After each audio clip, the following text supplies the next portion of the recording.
ଏ ଶୁଭୁଛି କଣ କହୁଛ? ପୁଅକୁ ଯୋଉ 100-150 ଟଙ୍କା ନେଇ ଖର୍ଚ୍ଚ କରିବାକୁ ଦଉଥିଲ ହଁ କାଲି ତାକୁ ଦବନି। କାହିଁକି?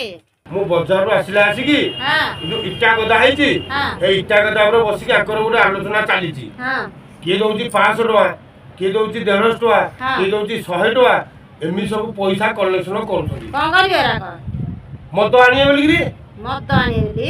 ହୋଲି ଦିନ ହଁ ସବୁ ମଦ କାଉଣ୍ଟର ବନ୍ଦ, ହଁ ଇଏ ତା ପୂର୍ବ ଦିନ ହଁ ମଦ ଆଣିକି ରଖିଦେବେ। ହଁ ଏମାନେ ମଦ ନ ପିଇଲେ ଏମାନଙ୍କୁ ହୋଲି ଖେଳଟା ମଜା ଲାଗୁନି। ହଁ ସେଇ ସକାଶେ କହୁଛି ତାକୁ ପଇସା ପତ୍ର ଟୋଟାଲ ଦବନି। ସିଏ କୋଉ ମାନିବ କହିଲ ମୋ କଥା?